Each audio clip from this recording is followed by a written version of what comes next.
O laboratório de reconstituição do DPCF estava na penumbra, iluminado apenas pelo brilho azulado dos monitores de Philip Bronson.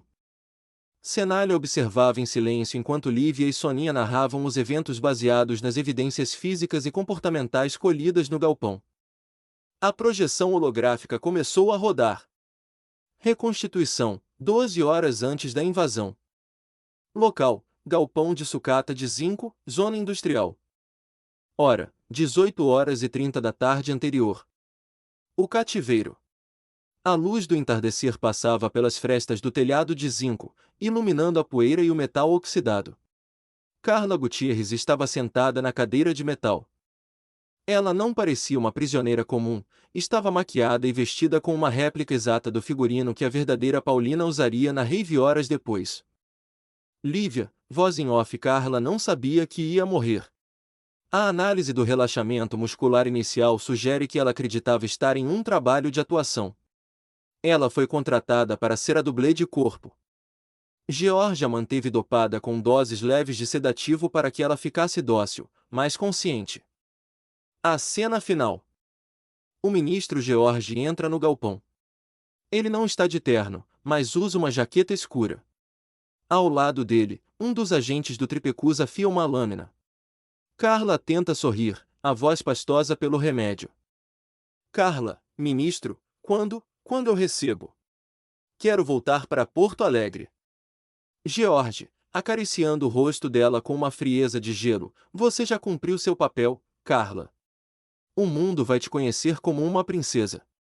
Você deveria me agradecer por te dar um propósito tão nobre. Soninha, voz em off. Ali, o comportamento de George muda para o de um predador utilitário. Ele sinaliza para o agente. Carla percebe o brilho da faca. O choque de adrenalina tenta lutar contra o sedativo, mas é tarde. O agente segura Carla por trás. George vira as costas. Ele não quer ver o sangue, mas quer que o ato seja feito. A precisão do corte, como notou Paludo, indica que não houve luta, apenas a execução de um objeto que perdeu a utilidade. Bronson, voz em off. Eles mantiveram o corpo resfriado com gelo industrial até o momento da rave. Quando a verdadeira Paulina foi raptada no banheiro químico e levada para a van, eles simplesmente trocaram de lugar.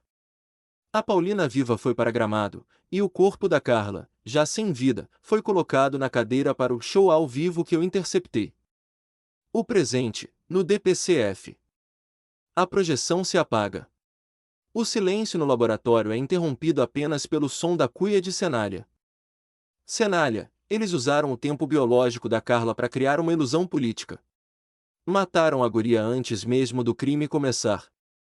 Vila Nova, e o mais cruel, Cenália, George assistiu ao vídeo da execução no nosso gabinete sabendo que o sangue que ele via na tela já estava seco há horas. Ele chorou por um cadáver que ele mesmo ajudou a fabricar.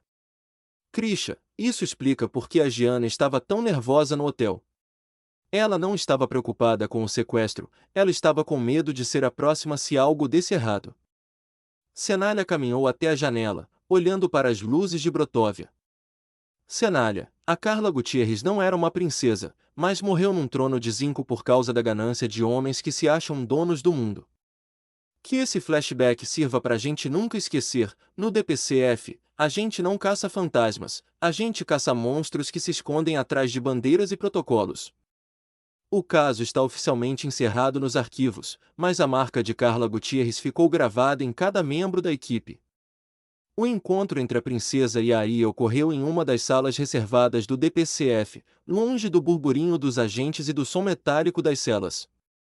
O silêncio da sala foi quebrado apenas pelo som da porta se abrindo. Gianna estava sentada em um banco de madeira, com os ombros encolhidos e os olhos vermelhos de tanto chorar. Quando viu a silhueta de Paulina, agora vestida com a autoridade de uma governante, ela se levantou num salto, o corpo tremendo entre o alívio e a culpa. O reencontro, entre o perdão e a dor. Gianna, com a voz embargada, entromênico, majestade, eu achei que nunca mais veria seus olhos. Quando me levaram para aquela serra, eu tive certeza de que o nosso fim seria o mesmo daquela pobre moça. Paulina não respondeu de imediato. Ela caminhou até Gianna e, Por um momento, a rigidez da monarca vacilou. Ela segurou as mãos da acompanhante, sentindo o frio que ainda emanava delas.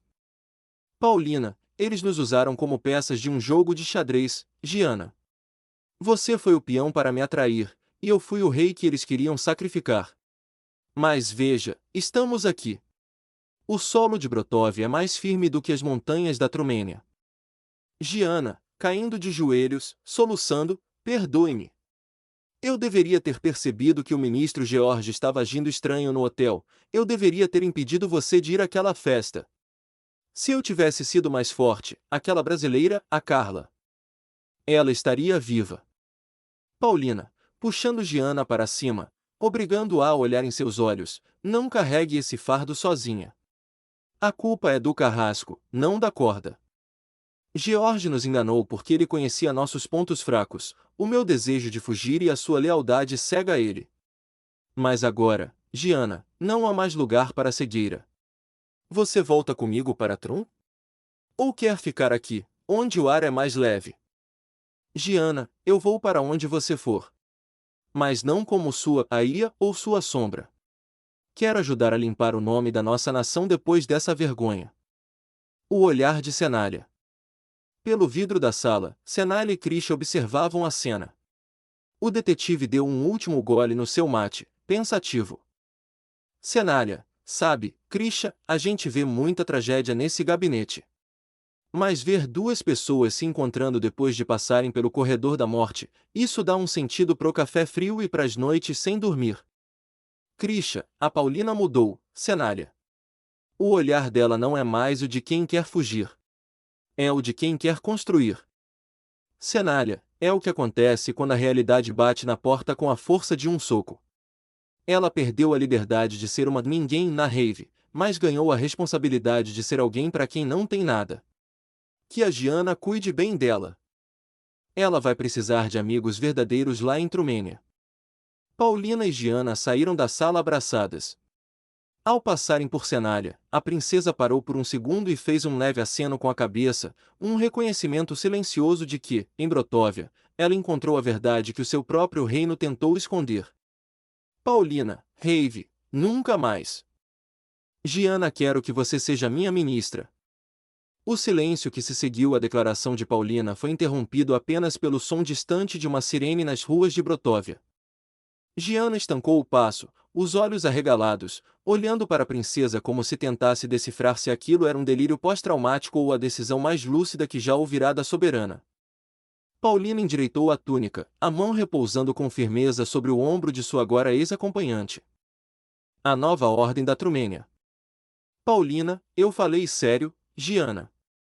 Rave, nunca mais. Aquela batida eletrônica agora só me lembra o som do meu próprio coração acelerado no escuro daquela van. Eu queria fugir da coroa, mas acabei fugindo da realidade. A diversão acabou no momento em que uma inocente morreu para manter a minha ilusão de liberdade. Giana, a voz trêmula. Mas... Ministra?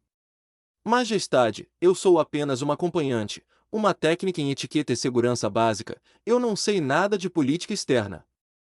Paulina, com um sorriso amargo, mas decidido. Você sabe o que os políticos da Trumênia esqueceram: lealdade. O George tinha todos os diplomas de Harvard e da Sorbonne, e olhe o que ele fez com eles. Ele usou o conhecimento para construir um abatedouro. Eu não preciso de mais acadêmicos ambiciosos ao meu redor. Eu preciso de alguém que saiba o peso de uma vida. Você foi a única que chorou por mim quando todos achavam que eu era apenas um ativo político. A testemunha de Cenália. No corredor, Cenália encostou-se na parede, cruzando os braços. Ele deu um sorriso discreto por trás da cuia de mate. Cenália, Giana, parece que a mão de luva resolveu montar o ministério dela com base no caráter, não no currículo. No DPCF a gente sabe bem, um parceiro que não te abandona no tiroteio vale mais que 1000 generais de gabinete. Krisha Rivera, e convenhamos, ministra Giana, depois de sobreviver a um bunker em Gramado e a um sequestro internacional em Brotóvia, as reuniões do parlamento em Trumênia vão parecer um chá de bonecas para você. O pacto final. Giana olhou para Cenália, Depois para Krisha, e finalmente fixou os olhos em Paulina. Ela respirou fundo, limpou as últimas lágrimas, e pela primeira vez, não fez uma reverência de submissão, mas um aceno de concordância entre iguais. Giana, se for para garantir que nenhuma outra Carla seja sacrificada pela nossa bandeira, então eu aceito, Paulina. Mas aviso, a primeira lei que vou propor é a proibição total de raves em solo trumênico. Paulina soltou uma risada curta, a primeira faísca de alegria real em dias. Paulina, aprovado por decreto real. Agora vamos, ministra. Temos um avião da Força Aérea nos esperando e um país para reconstruir do zero. Mas antes de partir, temos o último ato a cumprir. As duas caminharam em direção à saída do DPCF, onde a escolta já aguardava. Paulina parou na porta de vidro, olhou para trás uma última vez e acenou para a equipe de Cenália.